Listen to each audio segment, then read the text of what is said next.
Well, hey everybody, it's Romania Black, and we are on episode 27 of Word of Honor. And I have been told by moderator Be Happy that there is a deleted or extended scene in this episode that I can check out after we're done watching it, so that's exciting. But we have actually quite a few comments to get to before we start. I was like, oh, actual comments that I'm reading and responding to and that are filled with interesting information. I'm so excited. I'm so happy. So thank you all, those of you that have commented. I've really appreciated it. I've loved hearing your thoughts about various parts of the series. So we're going to backtrack a little bit to Nothing is Manageable. They had a comment for episodes 21 and 22. So we're backtracking a little bit. But they said, for episode 21, I love how the scorpion's lair appears to be made out of stone and there's no natural light coming in, much like how scorpions in the wild like to rest under rocks and crevices. Very clever visual storytelling. I'm like, oh, that's so cool. Love that. Awesome. Great. They also said Jair contains multitudes, as we've seen in the last few episodes, and Lee Daikun is so good at portraying him. Can you believe he gave himself a rating of 6 out of 10 for his performance on this show? Madness. He also did his own dubbing, so that's his real voice that you're hearing. First of all, the fact that it's his own voice doing the dubbing, that he dubbed for himself playing the role, love it. I love that that's his actual voice. Great. He has a great voice. But two, I actually could believe that he would give himself a 6 out of 10 rating, because a lot of times people who are talented and do things, they give themselves a hard time. And it's like, no, don't do that. You are great. So I love that though. Lai Daikun, I watched him do somebody shared in the Discord a makeup tutorial where he was showing how to do his perfect eyeliner, and it made me very mad because I was like, why do you have perfect eyes? You could do this eyeliner. Like the wing was perfect and he's like, boop. I'm like, oh, like I'm sitting here like trying to like scan on some eyeliner and he's just like, shoop. I'm like, not fair. Not fair at all. Nothing is Manageable also said for episode 22, it was probably a slip of the tongue, but they don't wear kimonos. That's a type of Japanese clothing. I'm going to stop you right there before you explain to me what it actually is and say, I apologize.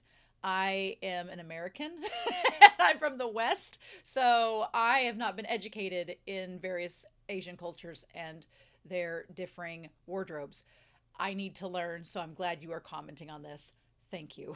But they go on to say they wear guzhong. Guzhong is a style of clothes that's inspired by ancient Chinese clothing, but are not historically accurate in their entirety. So yes, thank you for correcting me on the terminology. That's good to know. I was like, I know it's different. It doesn't quite look like a kimono, but I don't know what to call it. So, and I don't want to look up spoilers. So I'm glad that you shared that information. I appreciate it. So Guzhong is what it's called. Thank you so much.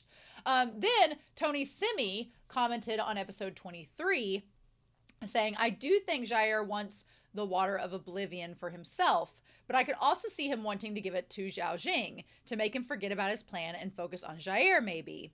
I mulled that around and I hadn't thought about that, but on the other hand, I think that he wants it for himself because he knows what his desires are. He knows his biggest desire is Zhao Jing, and Zhao Jing can run his hand down his face and say, but won't you do this for me? And the Scorpion King will, because he loves him that much. I think that there is a possibility. I wouldn't rule it out that he could give it to Zhao Jing, but here's the crazy part. What if he gives it to Zhao Jing? Because Zhao Jing has said, oh, well, this is what I desire most.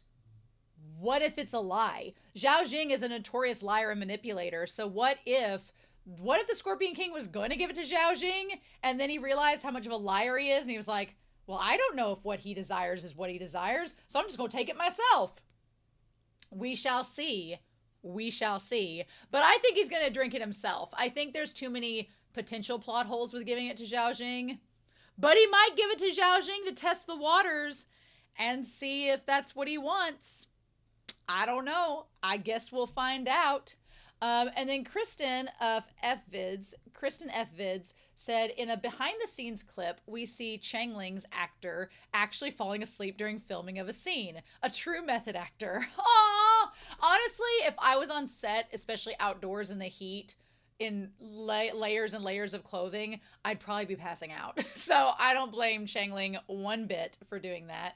That's really funny.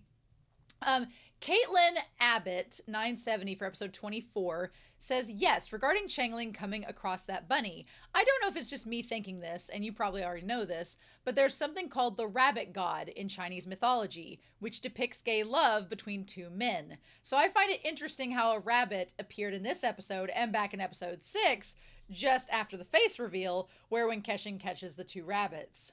Oh, I told them in my reply, they've not seen the Untamed, but all I will say is that Modao Zushi has a rabbit motif that is similar, and if I'm remembering correctly, I think someone might have brought it up during that time I was reading Modao Zushi or watching the Untamed. So yes, I do believe there's a correlation there.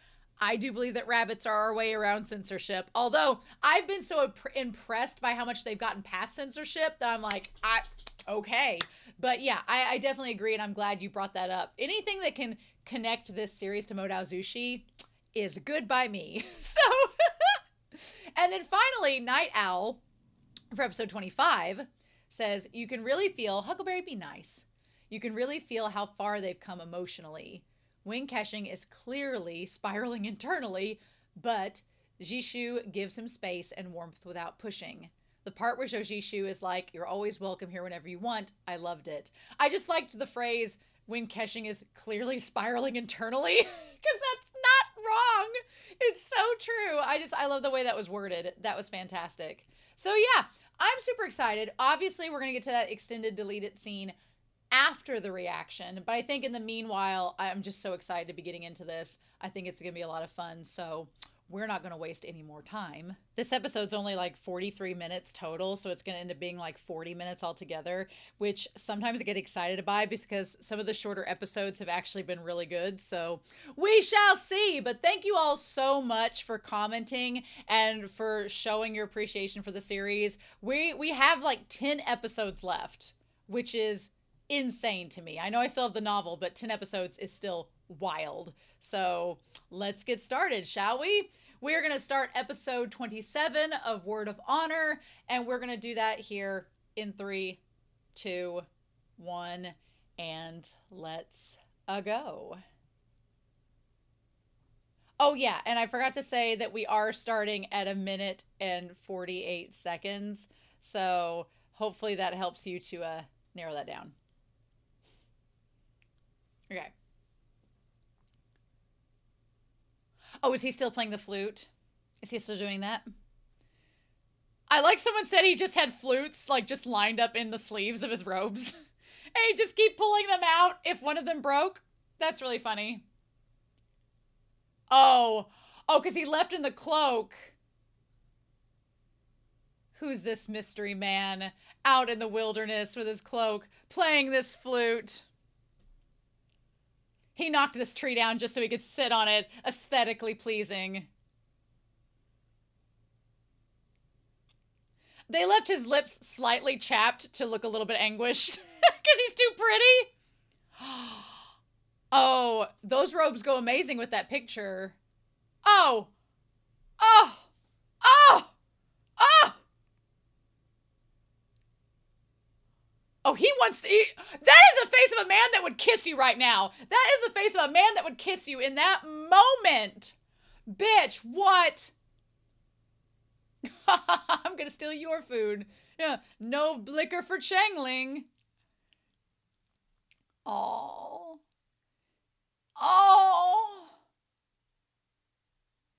Is this a dream? Is this the dream of him getting them together, or has this already happened? I guess maybe that's a dream of what could be.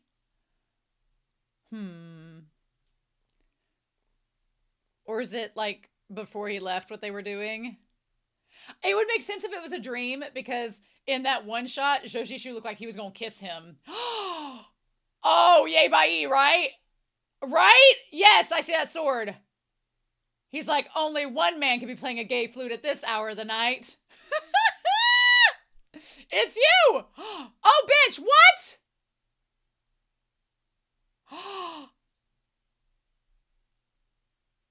Oh, hello. What about his white streak of hair. Are they both looking for... Oh no, there's the white streak.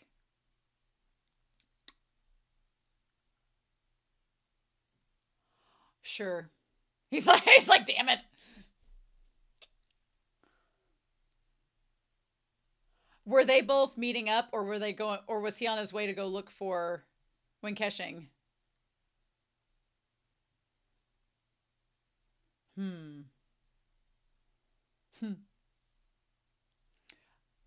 Oh.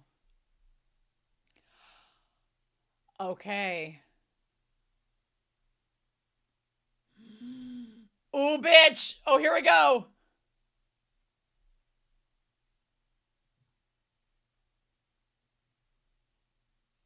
Oh. And my soulmate. Oh my God. Right here, right now.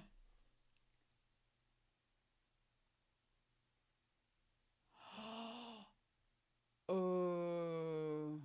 Ooh. I think he knew. He was just trying to get around it.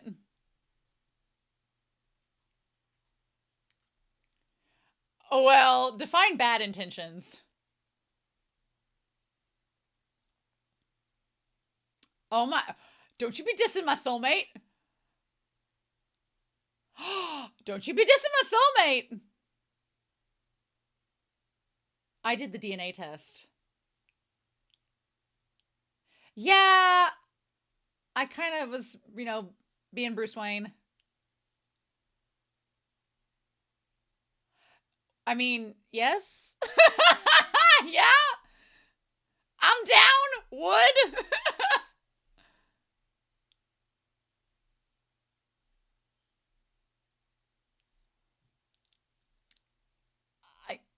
He's like, look, it wasn't a good time. Not a good time to say it.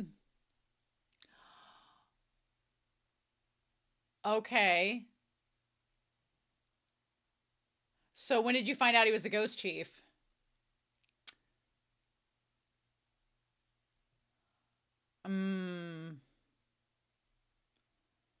Okay. Emotional and rational.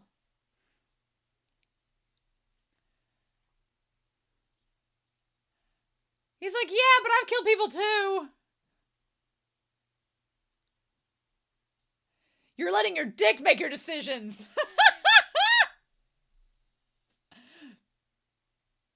Look, not all of us can be celibate like you, sir.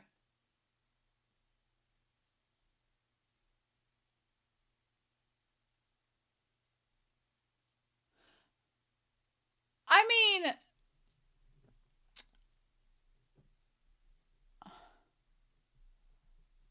Oh my God. 3,000, that's a lot. Oh, and we're going back to this. We're going back to this. Come at me, bro! Come at me, Grandpa! What part of We Are Soulmates did you miss in that first monologue?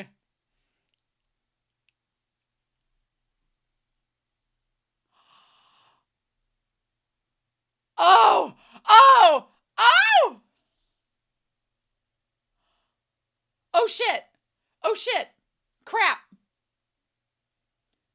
You know, if Winkeshing would show up, but he's not going to, he's going to the Ghost Valley. Shit.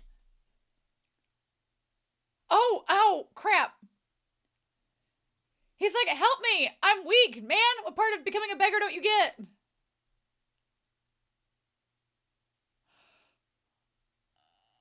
Oh, okay. Oh, turning your crooked sword anywhere, huh?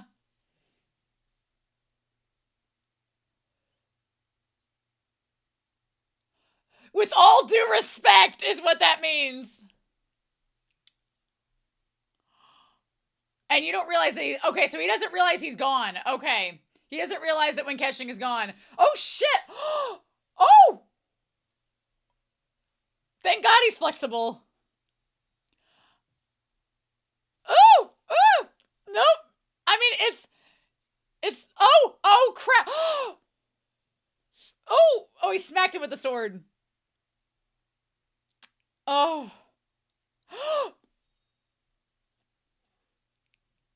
Oh. Your long and thin sword couldn't handle the massive girth of my thick and broad sword. Okay, is this happening?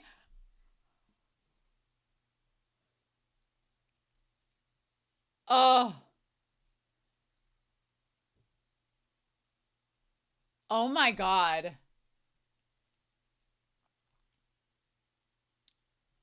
Really? Yay, bye. Oh my god.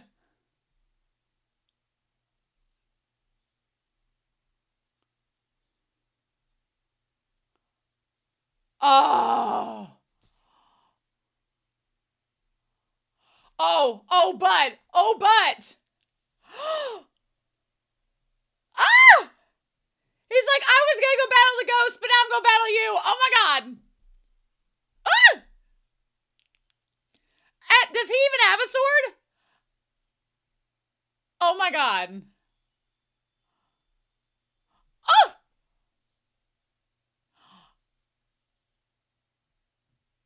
Ah! Oh my god, no, of course. Oh, shit. Oh! Oh my god. Oh! Oh, yay, bye. Oh my god. Listen up, you homosexuals.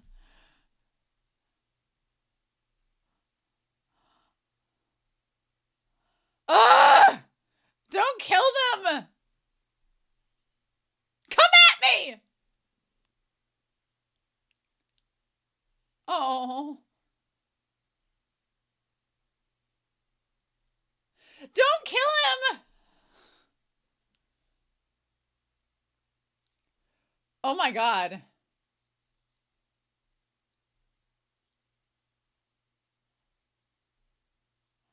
Oh. Oh my god. Oh my god.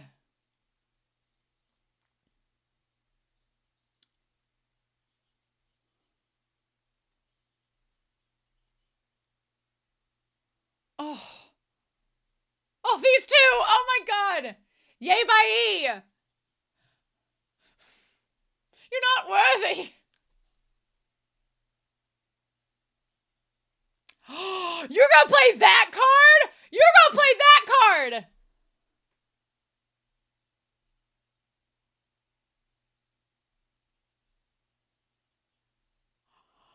Oh, bitch.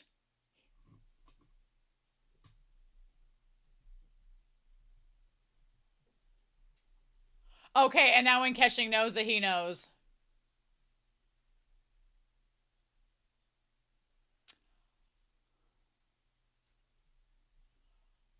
Oh.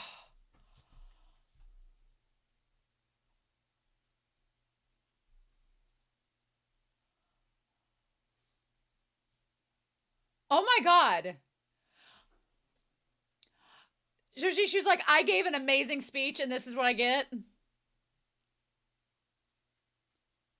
Well, you don't get to decide that. Hmm. Oh. Yeah, exactly. Yeah. Hmm.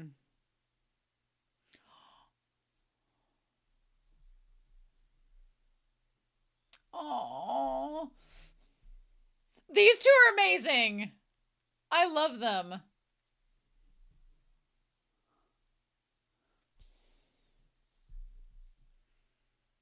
Oh. Shojishu is gathering him into a pile.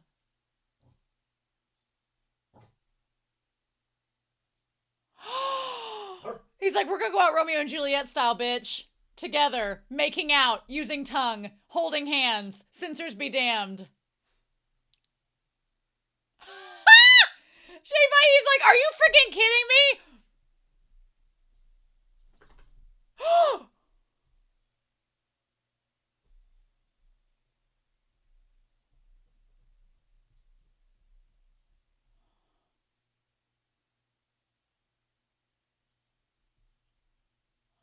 Oh.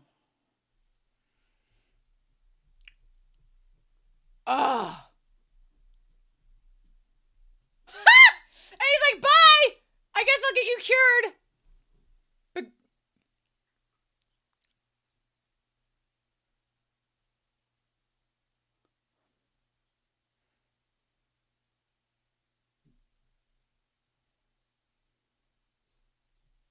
oh.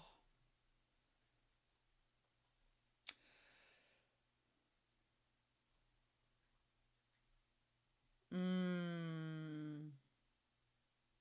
Well, do you really want to know?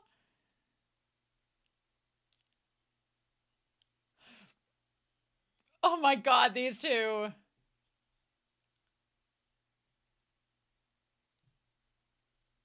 Oh, and Changling, mainly Changling. I love the way that Shoji. Oh my God, shut up. Look at him. Look at him. Oh my God, these two. Just, I love this. These two. Oh my God.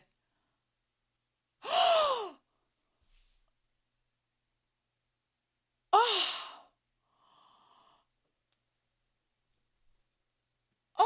oh, oh.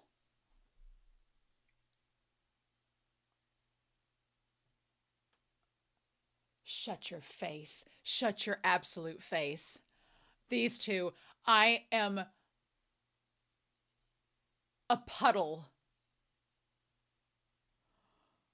Flirty Shojishu is my favorite Shojishu. Oh my God!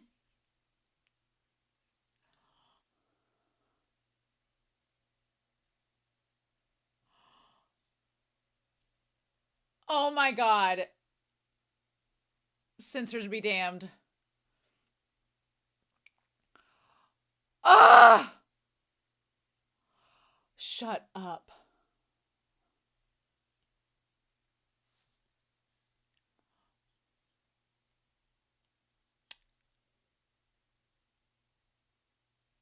Oh.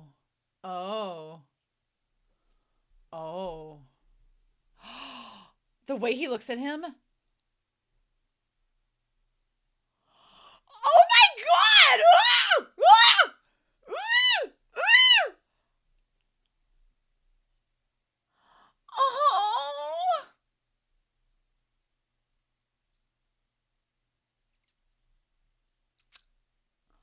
Shut up. Mm, mm, mm, mm. Okay, so is he just luring out Ye Bai Yi instead?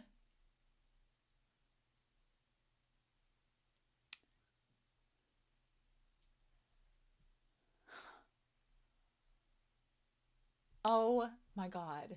Oh my God. I loved every moment of that. That was the best thing in the world. That was the best thing. Meanwhile, these, who's equally as lovey-dovey? This man and this woman. No, we're getting spoiled too much. We're getting treated too well. This is, no, in this 10th hour, we're getting treated too well.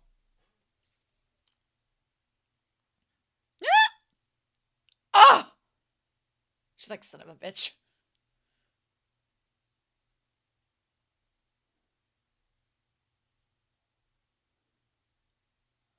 Oh.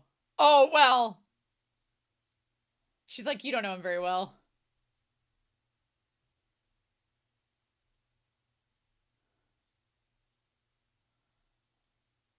Huh.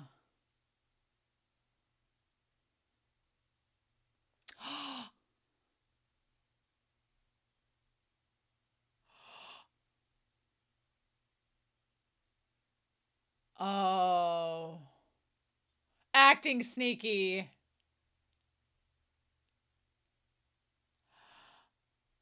Oh my God. She's like, no, shut up. Don't say the name. Oh my God. Oh my God. Is he going to find out? Shit. It was too nice.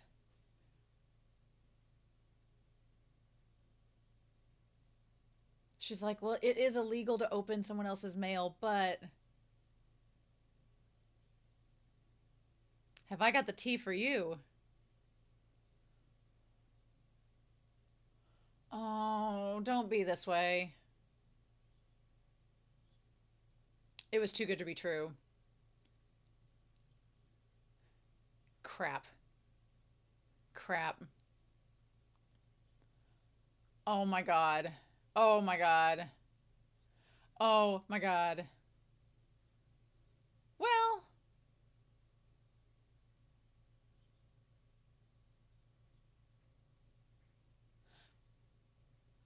Uh-huh.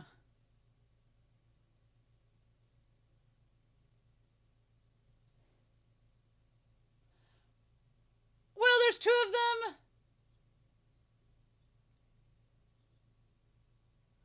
Aw. He's like, aw. Oh.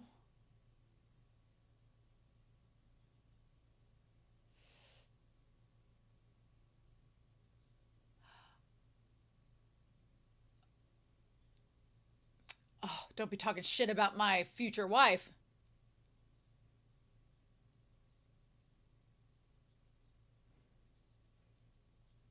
Aw. Aw. But I'm being a gossipy bitch right now, so.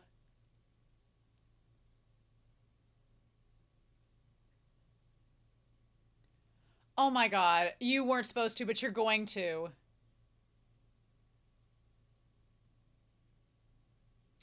He's like, I'm not.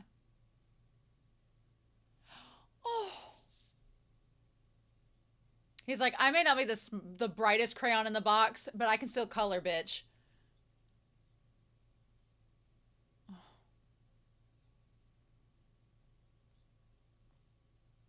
Did he even know this? Or did Sawadin tell him something he didn't know? I feel like he knew, though.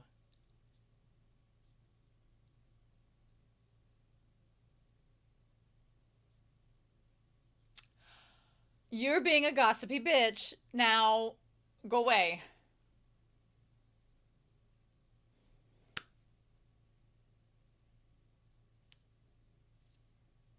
Aww. He's like, I've been yelled at her a lot, but we're still foodies, so leave us alone.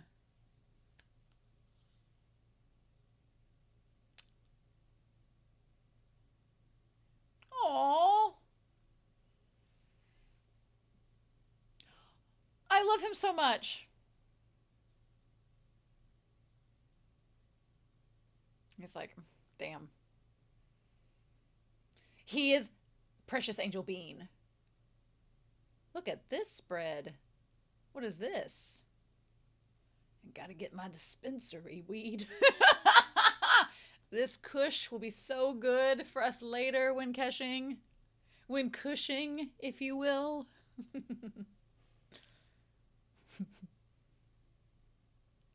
Oh! Are we getting another bath scene?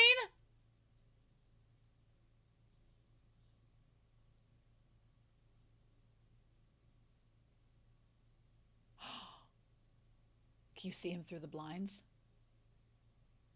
Maybe you should get in the tub with him. Changling, you little wild one.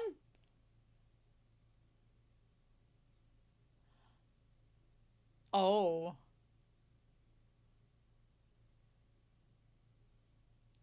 Get out of there, grind us in the powder. Go roll some tobacco and come back in 10 minutes.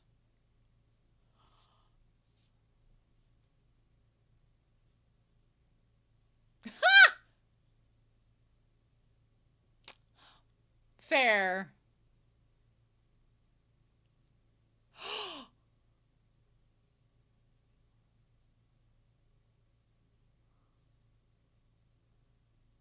It seems I can't get out of this tub alone. Mm.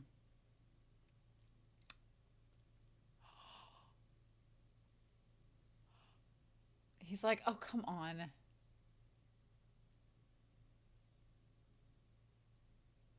Mm. Aw.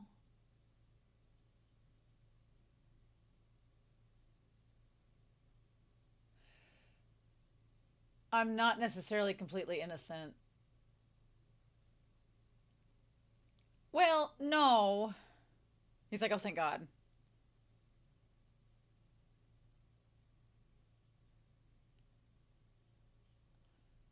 Mm,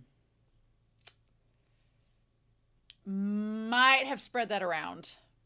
Might have not seen the. Yeah.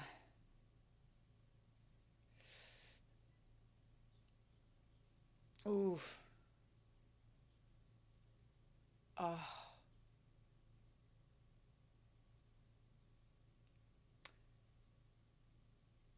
Inadvertently, yeah.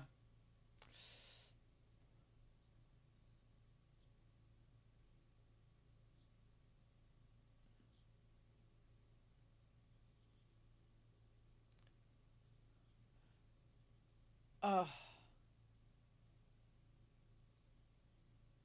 Mm.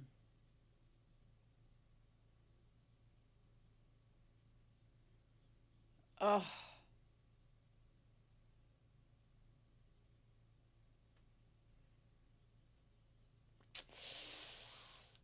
Oh. Don't make me come in there.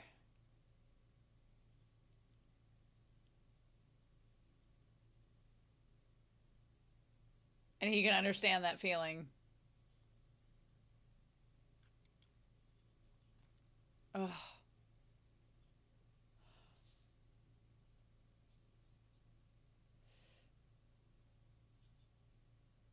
Can he? Oh.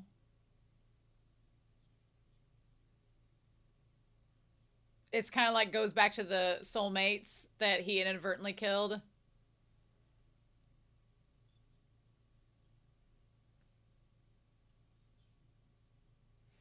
And there we go. And there it is.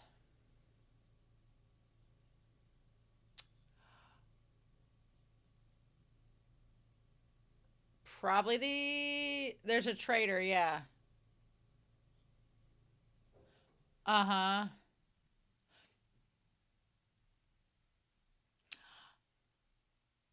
My stupid wounds.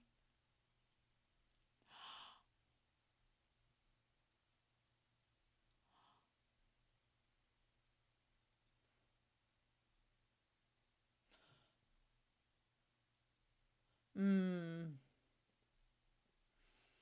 Yeah. Oh, God, this scene's so good.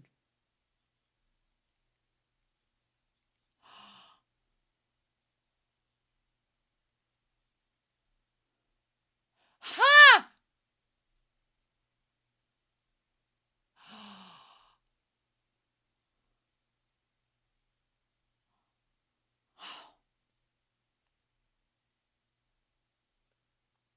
Ah! Ah! This episode is so rewarding. We're getting all the things. It's spoiling us too much. It's spoiling us too much. I'm terrified.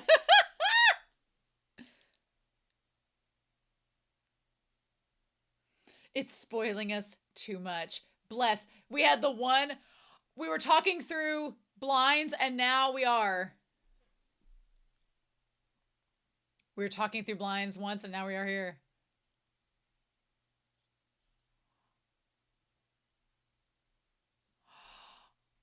Oh. Are you listening to me? I know you can hear through this. Sorry, I had to concentrate on this calligraphy to make it perfect.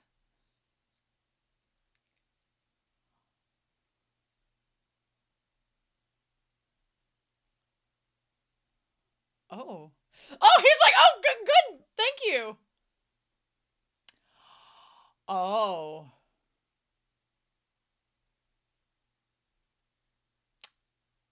Oh.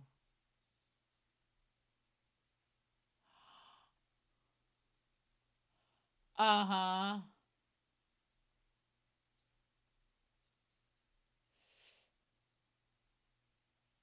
Oh.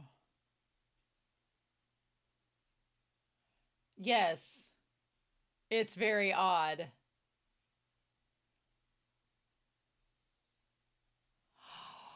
Did you now? Did you now? Uh-huh. Interesting.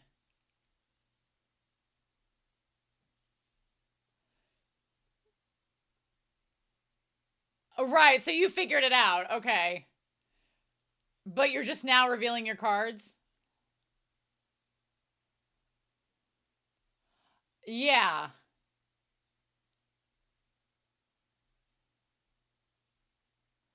Well, 2 plus 2 equals 4.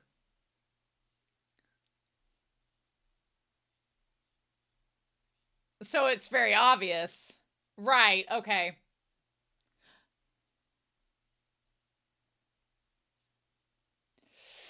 And there's the rub. And there's the rub.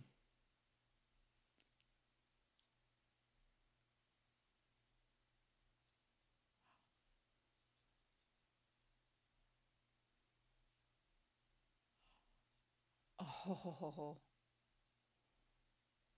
I mean, I'd have like friends.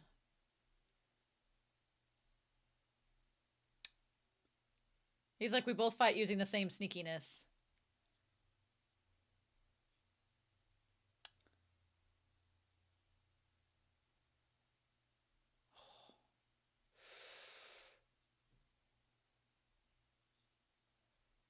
Oh, bitch. Oh, shit. Oh, bitch.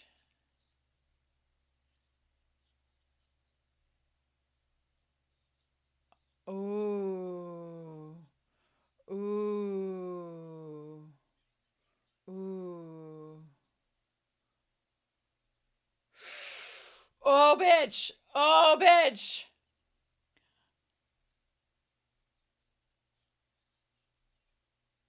Say it a little louder so I can hear you outside.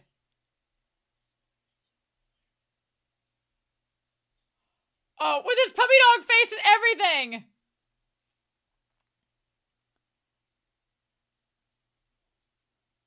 Oh my god.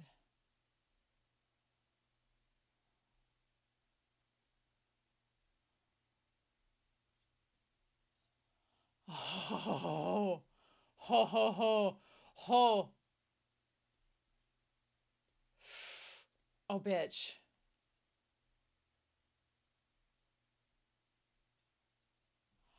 Oh my god.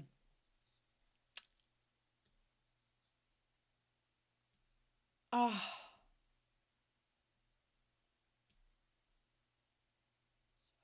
Ooh, he called him Scorpion instead of Jair.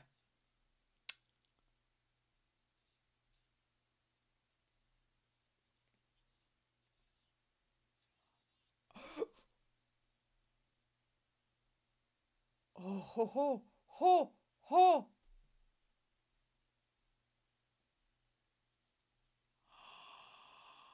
Oh!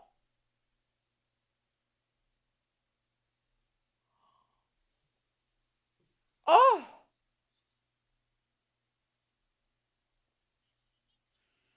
And this is, what she was talking about.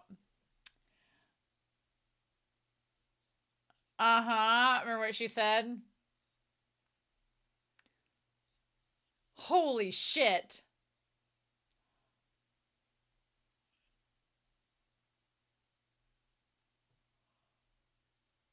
He's like, no, we're good now.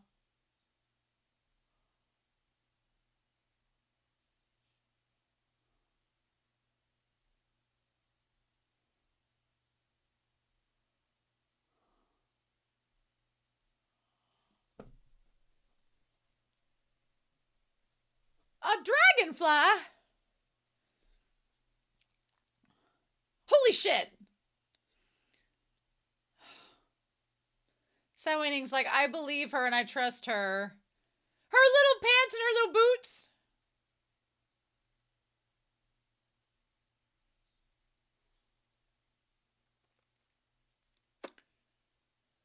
What did they tell? What did Jojishu and Winkeshing tell her?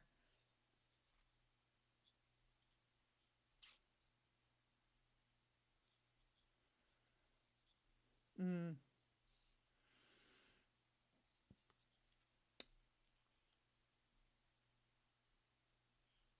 Oh.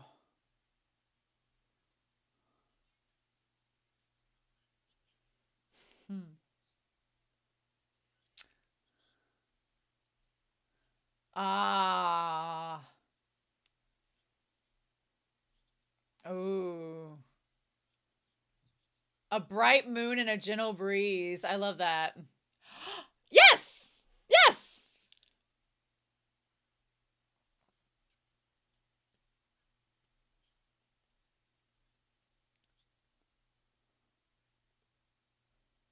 Hmm.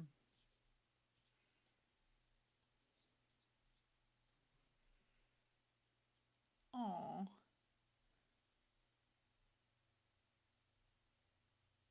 I wish she'd tell him the truth, because he would love her either way. Ugh. Meanwhile.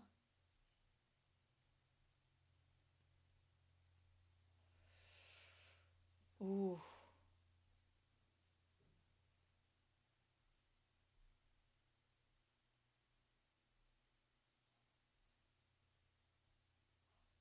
Oh! So she's like, why are you giving the kid alcohol?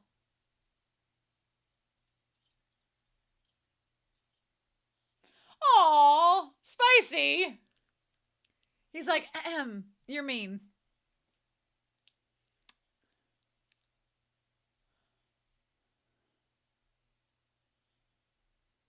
Hmm. I'm surprised when Keshin could be out in broad daylight, considering that his face is on every pamphlet.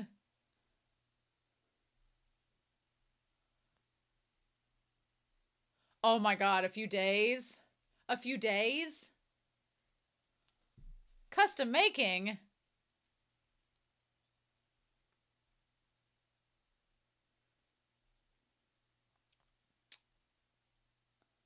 Oh, that's ominous and a red flag.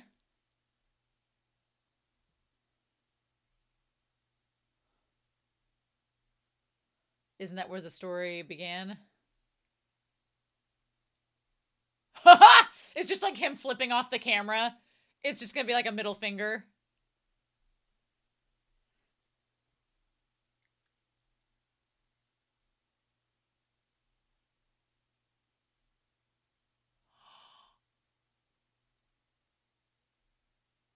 Ooh.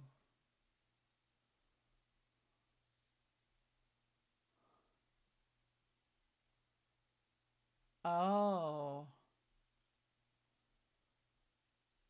Ooh. Hmm. Oh, buddy. Oh, buddy. Meanwhile, Ojojishu is being an apothecary now.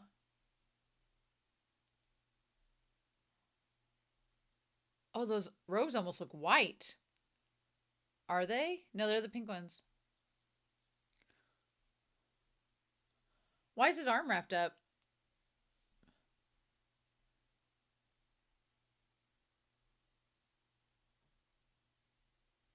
Oh. Hmm. Go up behind him like Patrick Swayze in Ghost. Be like, are you gonna do that? Are you gonna do that? Is Unchained Melody gonna play? Yeah, grind them. Grind them herbs. This is so wrong to say. Why are we making herb grinding sensual?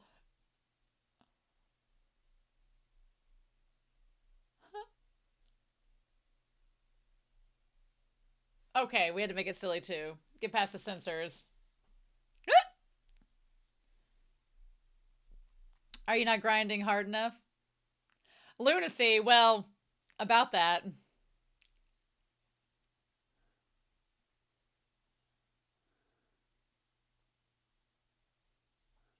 Ah!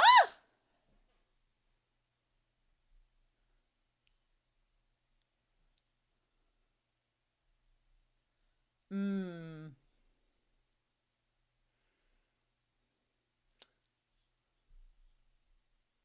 What did they send to Sao Wang Ning though? Hmm.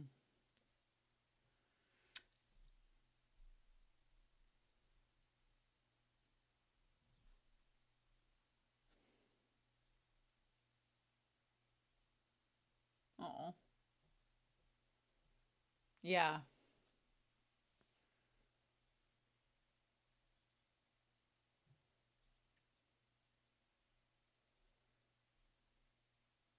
We'll throw him his head and it'll be all good.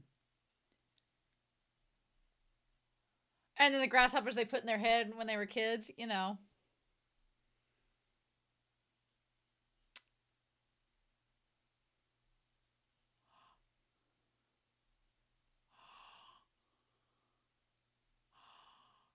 Oh.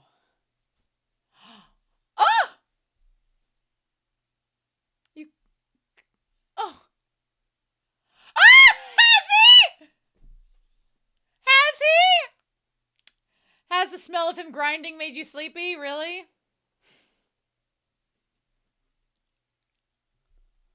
Oh.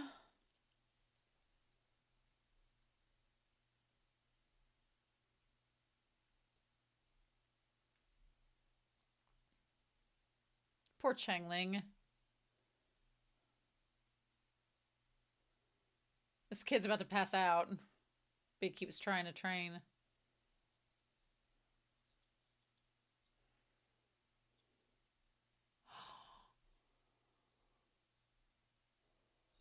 Oh.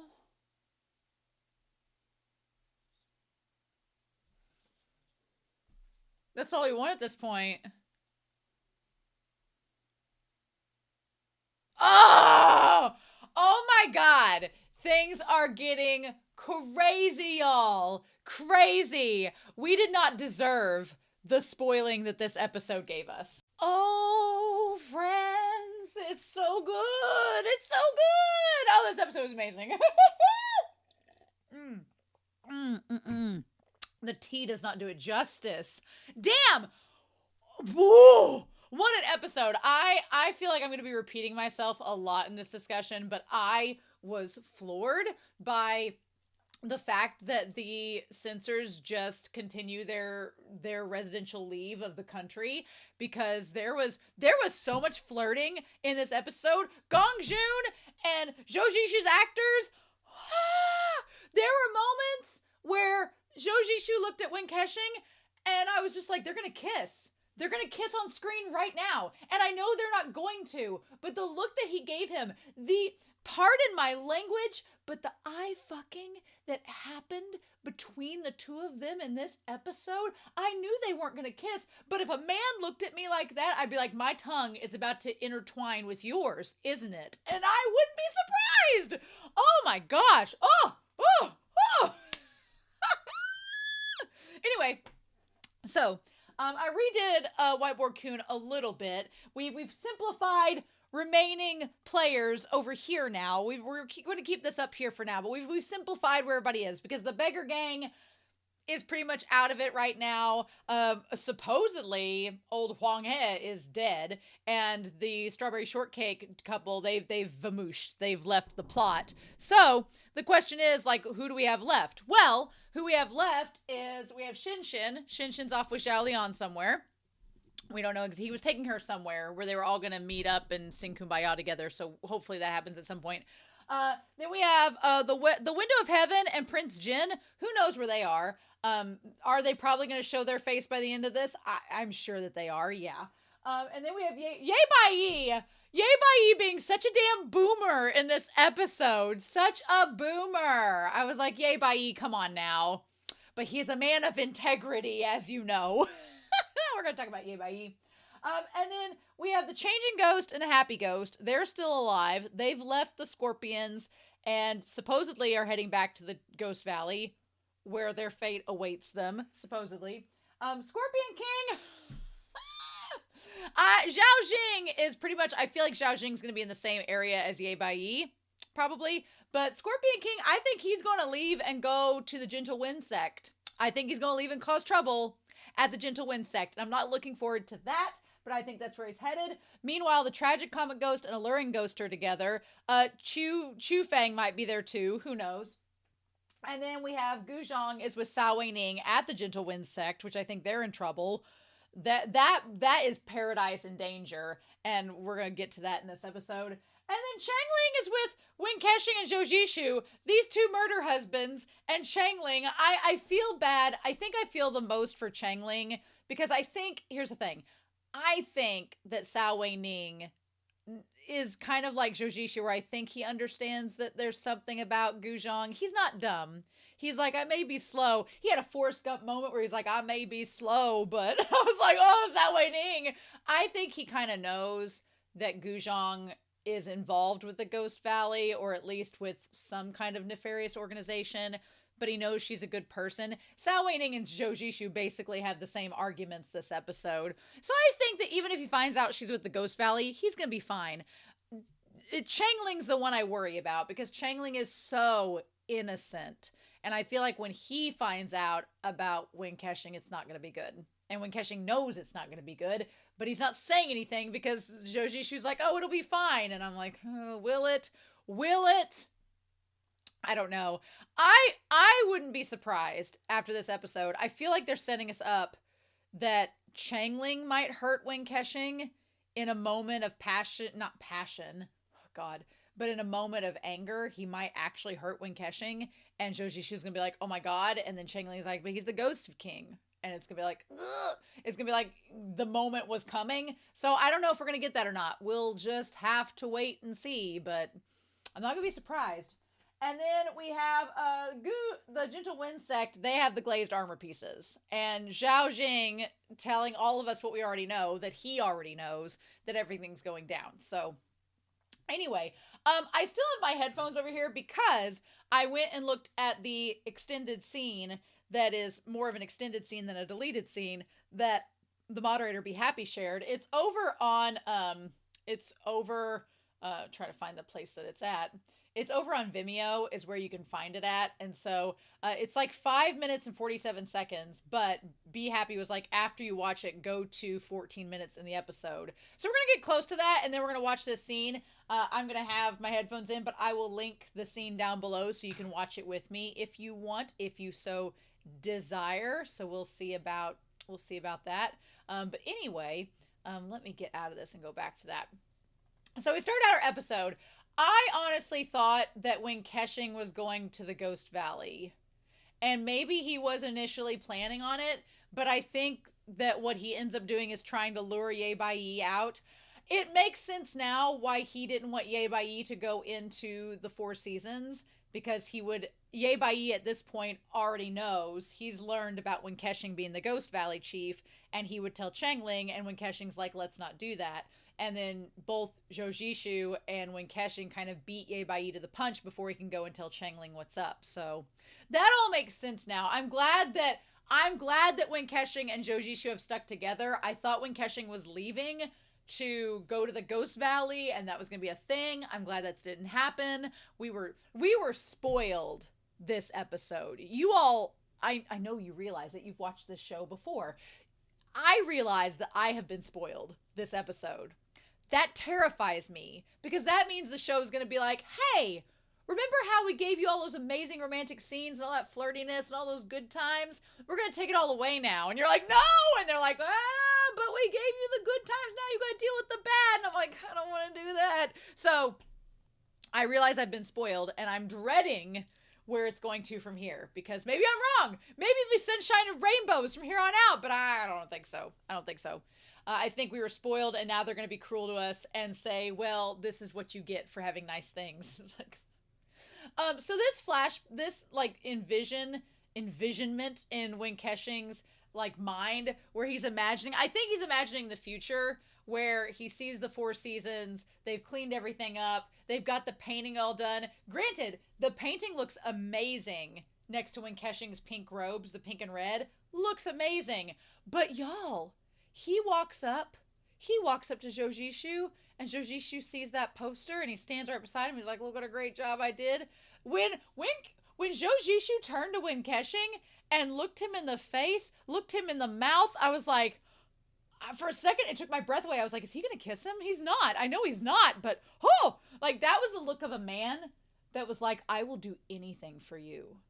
I will do anything for you. That was the look of a man that would get down on his knees in front of another man and do some insane things. That was the look that he gave Wing Keshing, and Wing Keshing's just smiling like, I know, right? Like, just having this moment, and look, listen, Linda. I don't care how close you and your platonic best friend are, your non-romantic platonic best friend. Do you look at each other with looks like that? I think not. I was just flabbergasted. That the censors went, this looks straight. So like, ah! And then they're having dinner with Changling, and Wing Keshing and Zhou Jishu are stealing each other's food and giving each other food, and it's super cute and adorable, and they're all exchanging drinks and having like meal family time, and then they're decorating the monuments, and Changling gets them all together and they look like a big happy family. Like, like, that's what Wing Keshing wants. He wants them to be a big happy family together, and it's so adorable and sweet, and he's just like, is this even possible at this point? I don't know. And then Ye Bai shows up. I love that it immediately starts with Ye Bai and Zhou Jishu fighting. And he's like, hey. He's like, you made such a tiring trip. And he's like, are you making fun of me? He's like, well, why did you not ask for your help yourself? And, yeah, Ye Bai is like, why did you not go to the shaman yourself if you knew him personally? And he's like, well, before I was unaware that the friend you spoke to was the great shaman. And Ye Bai's like, yeah, I probably should have been more specific about that. So I think Ye Bai realizes it's kind of on him. He's like, my history with them is hard to explain. I have my difficulties, so I never thought about going to Nanjiang for help. This was a big misunderstanding. I'm curious if, and I don't want this answered in the comments, we'll find out by the end of this series. We've only got like 9 episodes left, which is blowing my mind. But I wonder if there's if it was just the convenience of the plot where Zhou Jishu's like, I never thought of asking them. And look, it turns out to be friends. Or if there's some other reason that we're going to find out later that comes up. Or if it's in the novel, I guess we'll find out, right? He's like, because of me, you had to travel thousands of miles. And he's like, yeah, look at my hair. Look what it's doing. And he's like, no joke. I'm thankful and nothing I can do can serve as repayment. And he's like, well, I don't actually care. He's like, I'll treat it as a wasted trip. It'll serve as repayment for my debt to Wing Keshing. And he's like, now I need to ask you, do you know who Wing Keshing is? And I love how Zhou Jishu answers it, because Zhou Jishu knows. And he reveals in this episode that he knows his identity, which we've been wondering if he does and to what extent. And he's like, he's your disciple Rongzhan and master's lifelong friend, Rin Jin Ruyu, great warrior's son. He is my lost yet recovered second junior disciple and my lifelong soulmate. I was like, ah! So Zhou Jishu just proudly declares, he's like, he's my soulmate. We're soulmates. He's like the love of my life.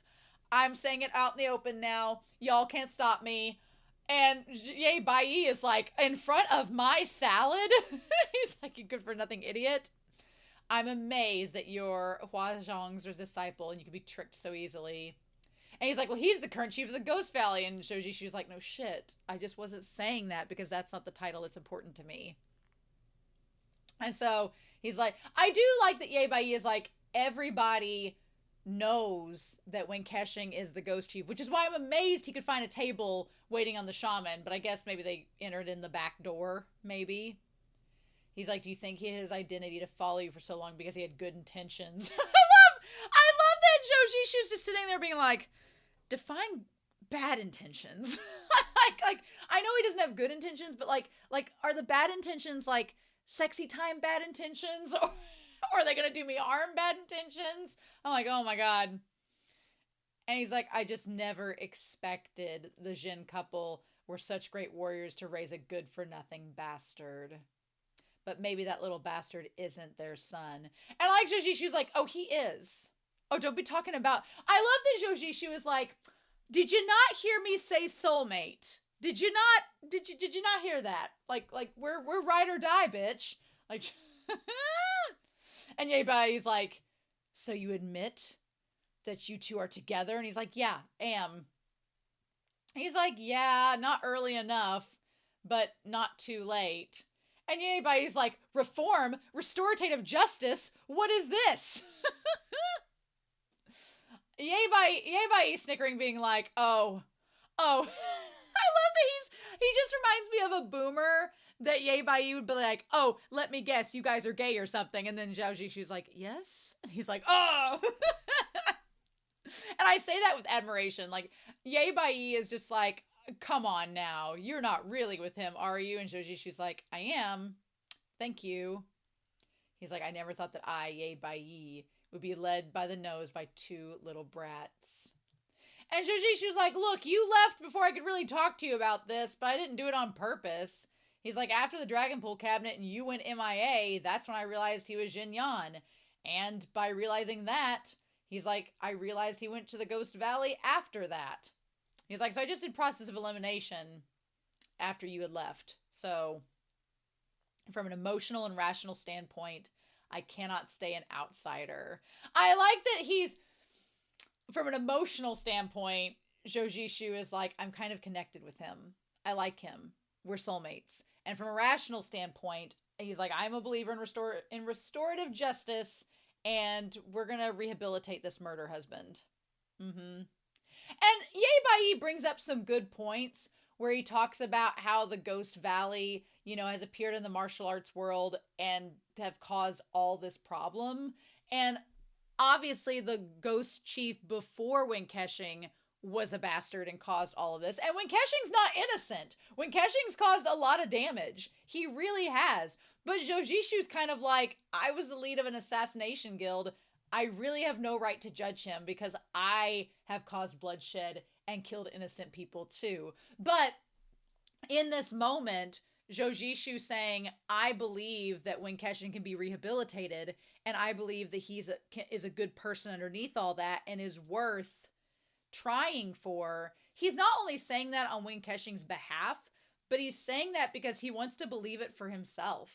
If Wen Keshing can be redeemed and loved and cared for after all the things that he's done, well, then after all the things Zhou Jishu has done as the assassination head of the Window of Heaven, it'll prove that he's worthy of being loved and is redeemable and is capable of being kind amidst his former sin. Like, it's just basically, it's projecting what he wants for himself on doing that for Wen Keshing. And he's like, you can only see that bit of kinship that you have. And Zhou Jishu's like, where is the righteousness and justice? He's like, he entered the Ghost Valley and is true. And Zhou Jishu's like, look, even though he's in the Ghost Valley, his true nature is not lost. He can still be redeemed. Their sins cannot be counted towards him alone. And then Yei Bai's like, can you hear yourself? You're being biased. He's like, he's the ghost chief in place with thousands of savage ghosts. How can he not claim to have lost his true nature? And he says, since he is the ghost chief, he cannot escape from any of the sins his 3,000 ghosts have committed. So we get confirmation, I'll bring out a whiteboard coon here, that there are 3,000 ghosts. That's a lot of ghosts. That's more ghosts than I anticipated. That's more than I thought. I thought that it was like a smaller league, but no, it's a pretty big army of ghosts, right? Now, granted, some of those ghosts are like small fry. They're not really, it's not like a cultivation league or whatever. Some of them are probably small fry ghosts. Some of them are probably like the ghoul, all of that. I guess the ghoul's up there with the changing ghost and the happy ghost.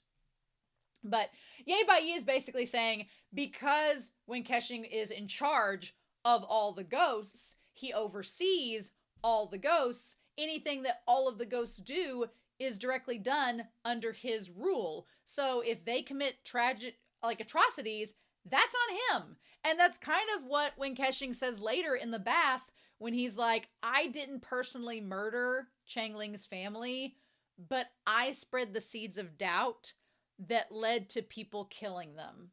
So I am directly responsible for the chain of events that snowballed into Changling's family dying. So when Keshing's like, I can't just say, oh, it's not my fault, it kind of is. And I feel like if Yei Bai heard Wen Keshing in the bath, he'd probably be sitting there going, the entire time and nodding at him.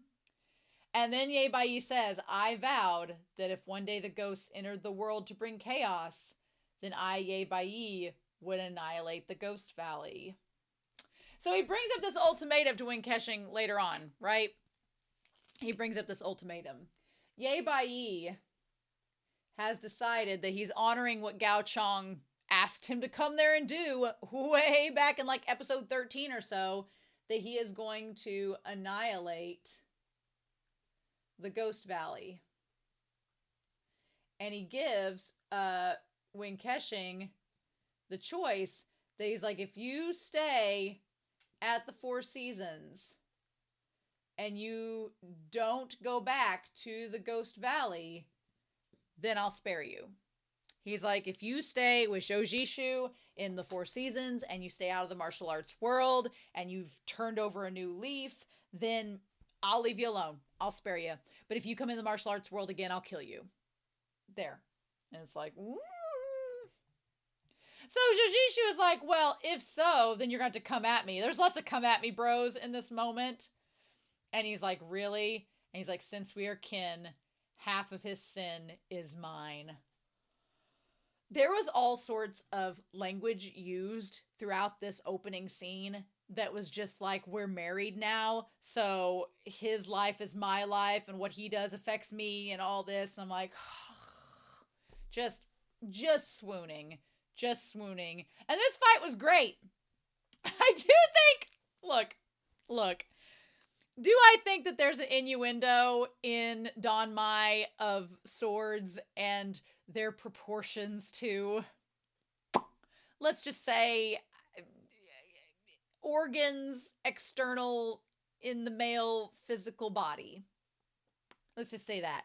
Am I saying that Zhou Jishu is more of a long and flexible type, whereas Ye Bai is sturdy and broad? I'm basically comparing their swords to their dicks. Was that apparent? Was that apparent? Okay, cool. Great. Glad we got that in. I wanted to say during the reaction, be like, it's not the size or the shape, it's how you use it. But I did feel bad because Zhou Jishu is not operating on full capacity. He's slowly becoming a beggar. He's losing all of his senses. He's losing his cultivation power. Meanwhile, Ye Bai is a boomer Yoda who's fully capable of kicking ass, even though he's ancient. And Zhou Jishu's like, damn it. And so they go at it. And then, Ye Bai is like, I don't want to kill you. He's like, don't force me to draw my sword. And the moment that Zhou Jishu said, the way that Zhou Jishu said, elder, forgive my disrespect, he might as well have been like on Talladega Nights where they're like, with all due respect. And then you're about to say something that completely is against that. If you want to enter the Four Seasons Mountain Villa, you have to step over my dead body. And Ye Bai's like, can do. Would. And so they go after each other, and then as they're fighting, that's when Wing Keqing comes through, because he can't possibly let his sweet, sweet Zhou Jishu die. He's like, I'll spare your life if you let me go. And Zhou Jishu's like, no. And then this moment where Ye Bai's like, why would your master let you dirty the Four Seasons Mountain Villa's name? That smile that Zhou Jishu gives him, that smirk, I felt like we were seeing the second coming of Wei Wuxian. You give me, this may be my new favorite trope. You give me depressed, sad protagonist, and then you make him into flirty, devil may care protagonist. The transition, y'all. The transformation. That smirk could move mountains. And, I love it so. And I love it because it's a different smile than Zhou Jishu has had.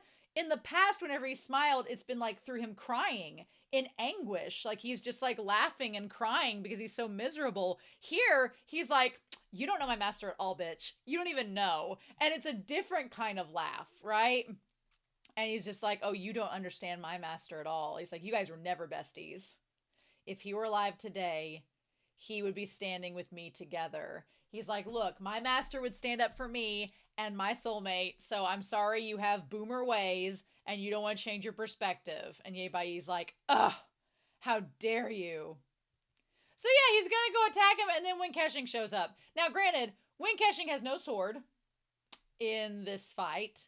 He just has his flute. I wish he would have fought him with the flute. That would have been fun. He supposedly has 1,000 of them. But man, he got the just shit beat out of him by Ye Bai Yi. Ye Bai Yi just like knocked and pummeled him to the point where they put that bruise makeup on that face. My one friend teaches at the school that I'm at, and he teaches theater, and they do like a stage makeup class. And I had some of my students that had taken the stage makeup class, and they'd done like the bruising on the face and the arm. Some of it can look really convincing, and you're like, damn, this is, they didn't want to make Wing Keqing look too ugly. So they just put some like off-colored tan on his face and some purple. You know.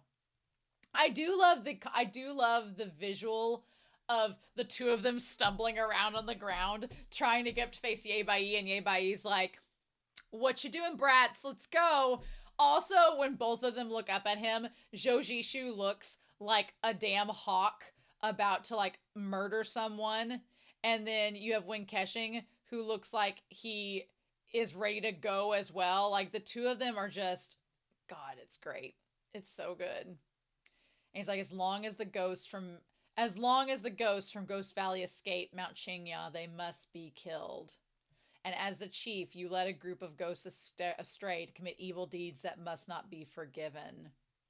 And he's like, I pity your despairing life and grant you the right to end it.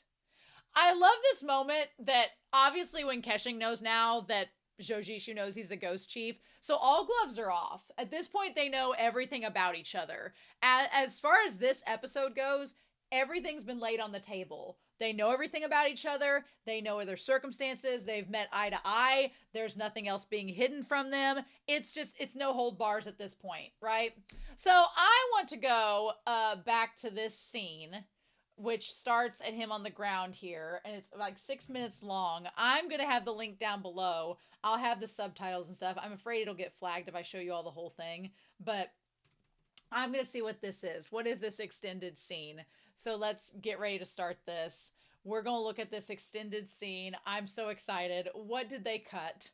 And we're going to do that here in 3, 2, 1, and let's take a look. Okay. Now, obviously, this is from the show. Oh. Uh-huh. Okay, here we go. Oh. Okay, we're going back to this scene.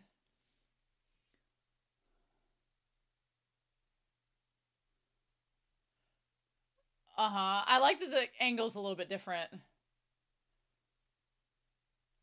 Oh. Oh.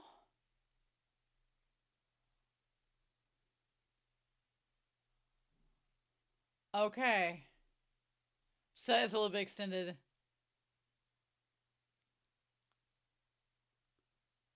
Oh. Oh. Oh. Mm.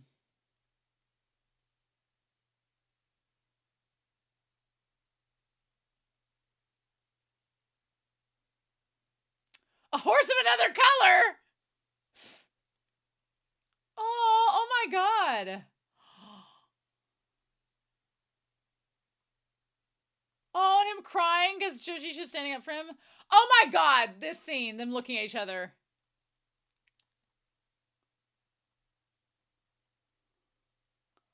Oh.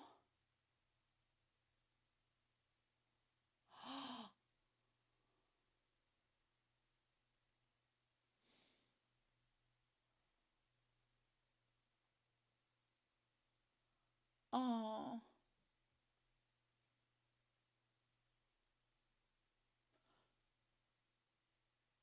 Oh.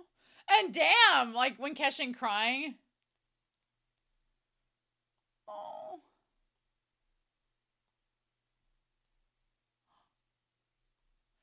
Bay's like, really, you two? Oh!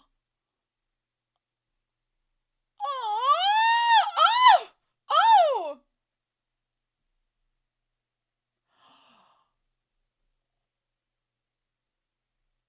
Oh! Bitch. But he's like, really? Really? He's like, shit. He's like, I could kill you both. But I'm not going to.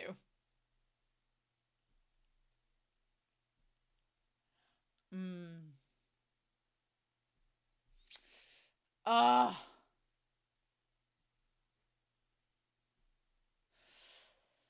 Ooh, I don't like where that's headed. I don't like where that's headed at all.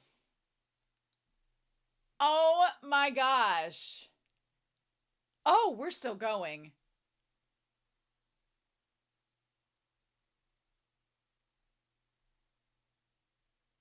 Oh. Oh.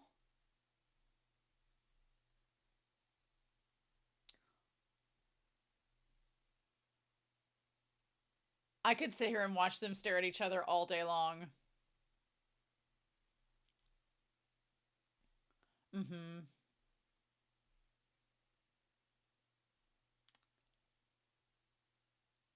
I was gonna bar his way. Oh.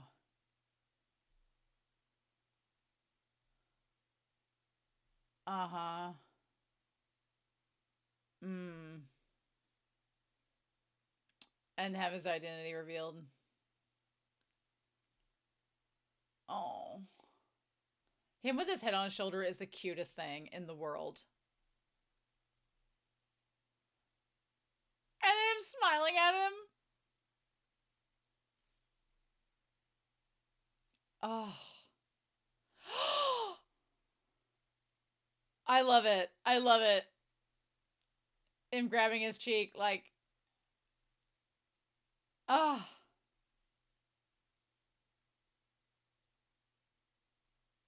I love it. Oh.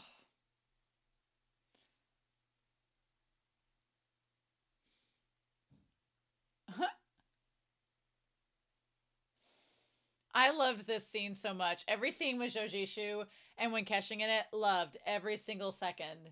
Every single second. Uh-huh. He did do that.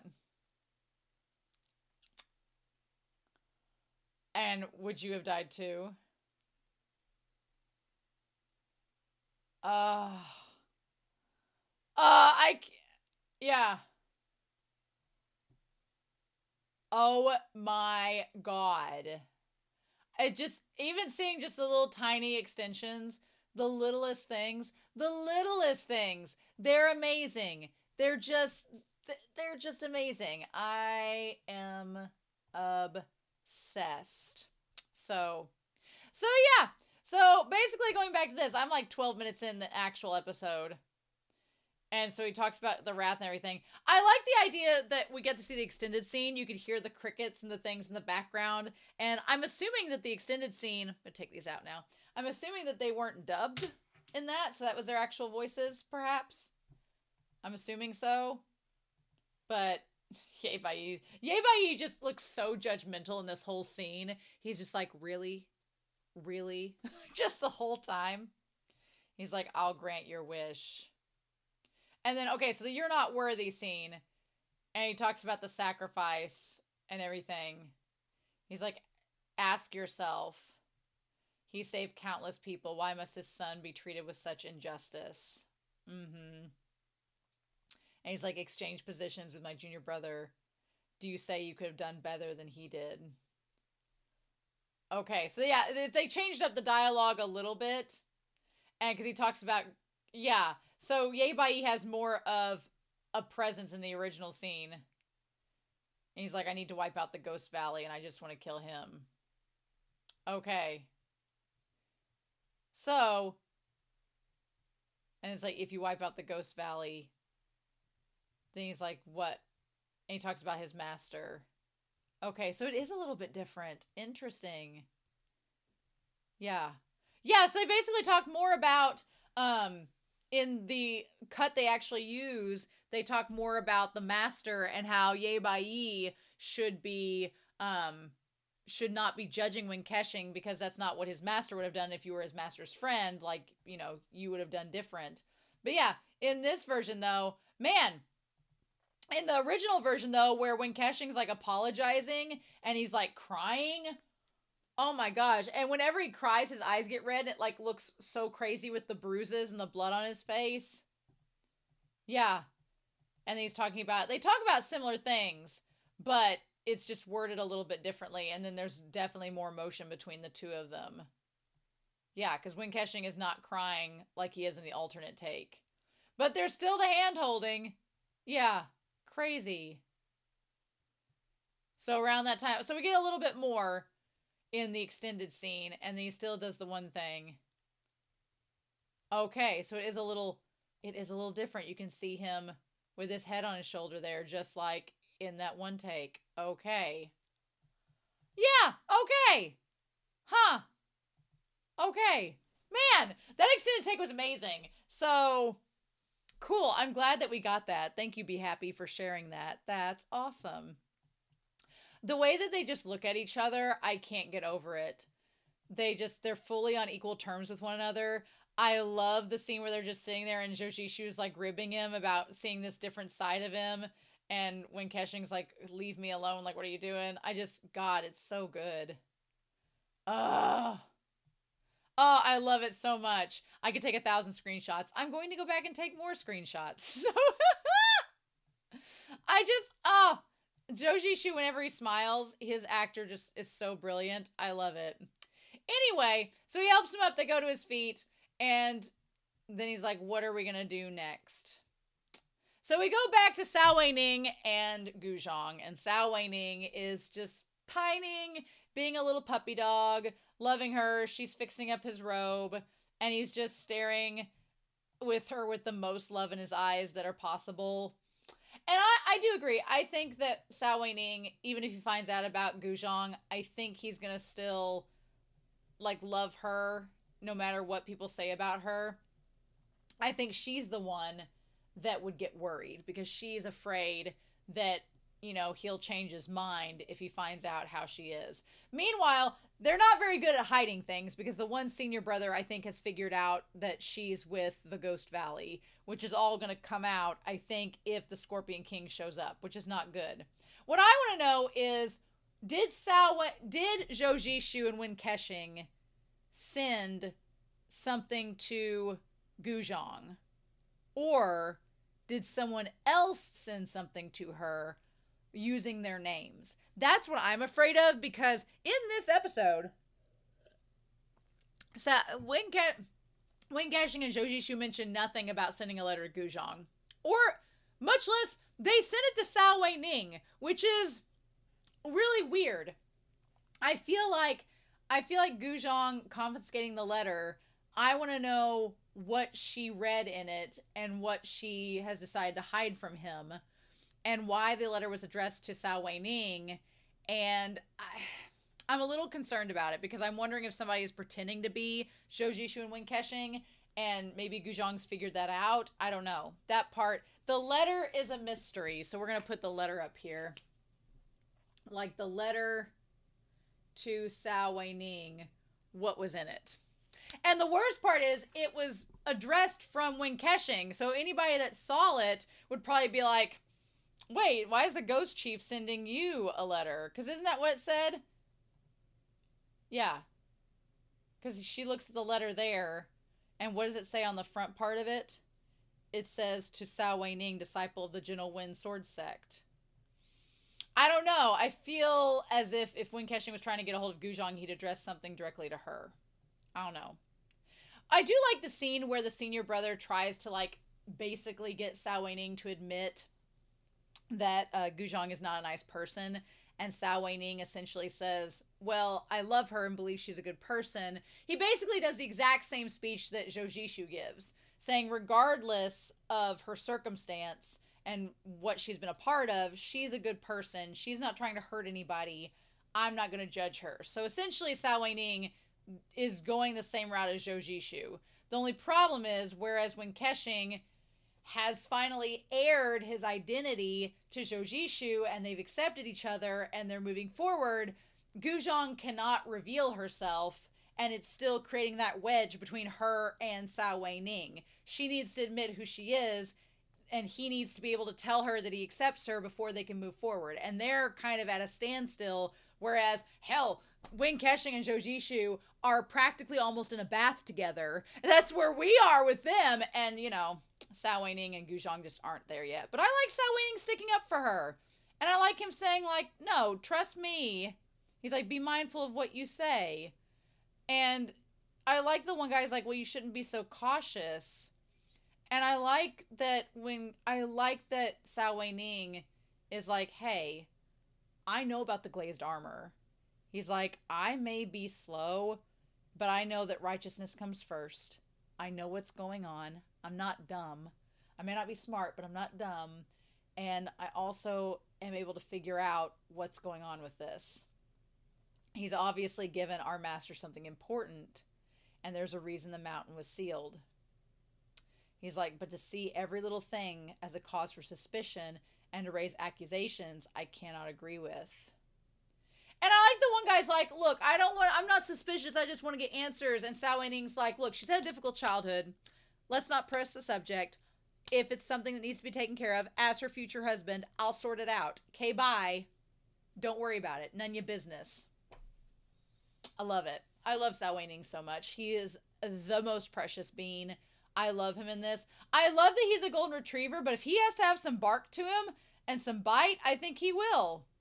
Meanwhile, Zhou Jishu's back at the dispensary looking at all these mushrooms and herbs. I'm sorry, I don't usually laugh at my own jokes, but Wen Kushing is the best thing I've come up with in weeks. So, I just love modern AU Zhou Jishu just smoking all the herbs to try to help himself as he's losing his senses. I love it. It's great. He's got his little herb garden started. It's wonderful. Meanwhile, this dainty little screen that anybody can see through is the only thing keeping Zhou Jishu from eyeing Wen Keshing, which, let me tell you, the visual parallels of Wen Keshing, we have to talk about it because it's so interesting. You have Wen Keshing in the bath, and he's pretty much bearing his soul, right?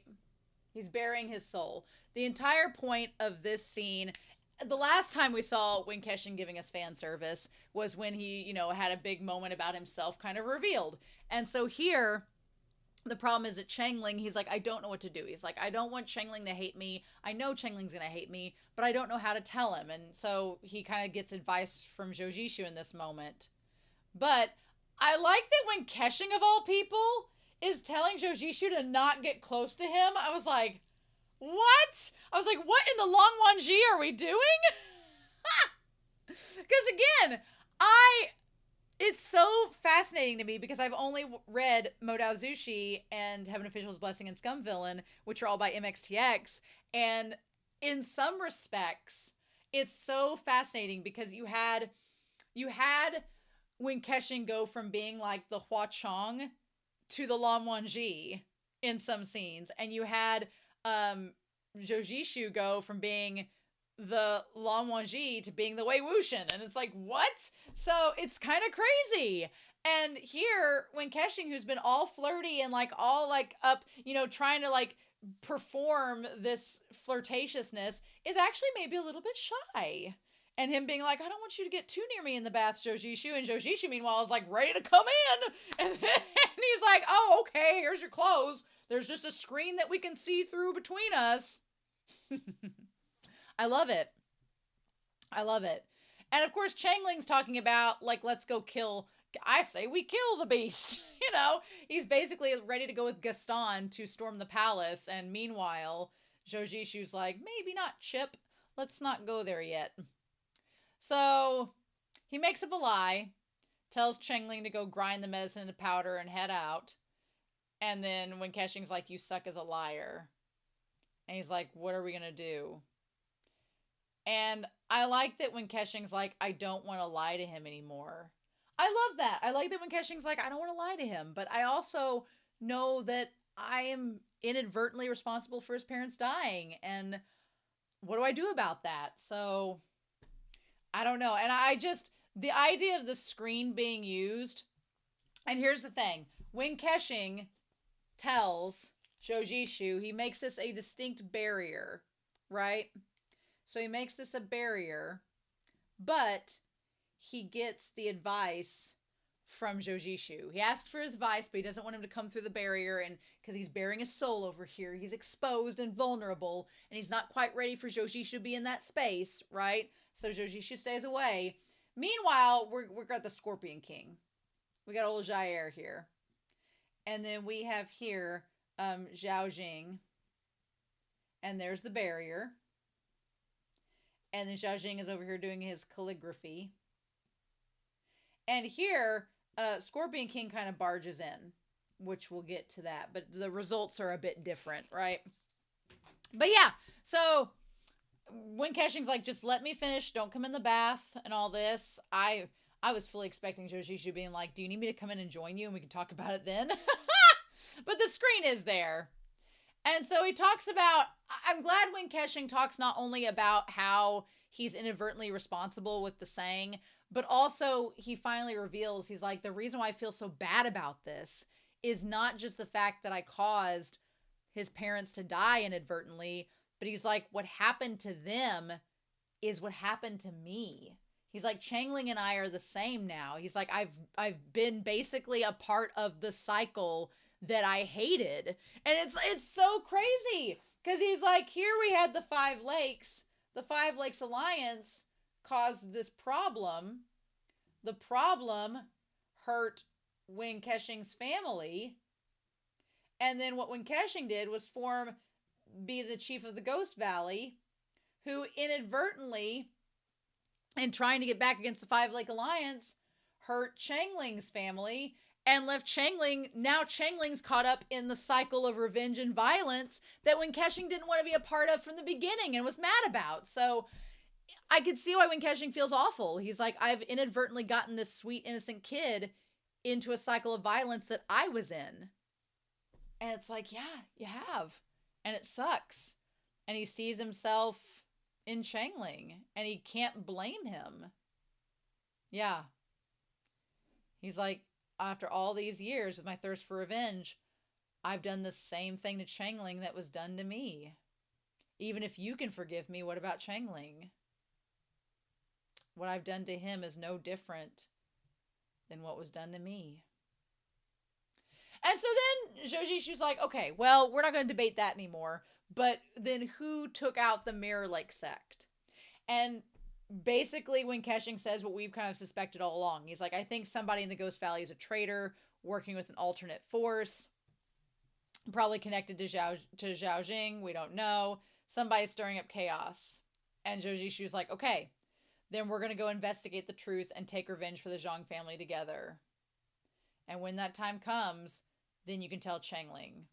And if but I like that Jojishu says, Changling has the right to hate you. And if he does, you have to accept that. You can't make that not happen, right? It's something that we talked about in conflict resolution when I took classes for to be someone to be like a mediator. I took classes on it where we did like conflict resolution and mediation. And one of the things that we talk about is you can have two parties come together and talk it out. Changling and Wing Keshing can talk it all out and come to a mutual understanding of, okay, this is why you did that. Okay, this is what happened. Okay, this was the cause. This was the reason. But a big thing about mediation is you can't force somebody to forgive you. You just can't. Because forgiveness is a variance of control. And forgiveness for a lot of people is the one aspect of grief that they have personal control over because it's theirs. So, for example, if, Changling, his ability to forgive or not forgive is his aspect of control around his family's death. So he can choose not to forgive Wing Keqing. And he has every right to not forgive him. And Wing Keqing just has to accept that. And that's kind of what Zhou Jishu is saying in this moment. It's pretty classic. And so he's like, well, who cares if you're the valley leader or devil leader? First and foremost, you are my junior brother. And then once you're done bathing, he's like, come on. I like that he just like doesn't look, but he puts the robes there. He's like, why care about some eternal sorrow? You're just creating trouble for yourself. He's like, take it from me. Don't do that. He's like, we've learned together. We don't got time for that. Mm-hmm. And I like that when Keqing's kind of like, him of all people saying that, right? So then, speaking of little screens, we get the Scorpion King trying to get the attention of Zhao Jing. And he's like, I received some odd news. When Keqing's maid, the amethyst fiend Guzhang, has gone to the Gentle Wind Mountain with Cao Weining. And he's like, they've sealed their mountain after the Heroes Conference. No one has left or entered since. And Mo Huaiyang has been in meditative seclusion for half a year. And so he tries to get his attention. Zhao Jing is not paying attention. Instead, he's doing calligraphy, and it says, once tranquility is obtained, comfort will be obtained. Once there is comfort, there is time to be meticulous. So I'm like, that's a bit ominous. So basically what it's saying is that once we receive peace, we're going to be comfortable. And once we're able to be comfortable, then we can, go back to being detailed and oriented and on top of things again. He said, I spent the entire morning writing, and I'll give it to you, Jair. And I like that the Scorpion King's like, hey, this is kind of serious. He's like, we should probably investigate the Gentle Wind sect because some sneaky stuff's afoot. And honestly, Zhao Jing is arrogant and thinks that he's got everything figured out. And he's like, we're fine. And Scorpion King's like, I'm actually thorough and I like to pre-plan. He's like, I like to pre-plan and pre-game. And I can't help but notice that Wing Keqing's maid is with the Gentle Wind sect. Don't we think that might be a problem? Especially if the Ghost Valley is connected to there. And I feel like the Scorpion King is very valid because while I don't think that Guzhang is there to get the glazed armor, I don't think that's what she's there for. I think that Scorpion King's like, hey, our enemy is where our goal is. Shouldn't we check up on that to make sure that we don't get stuff pulled out from under us? And Zhao Jing does not think so. He's like, I don't believe there's a need to create trouble.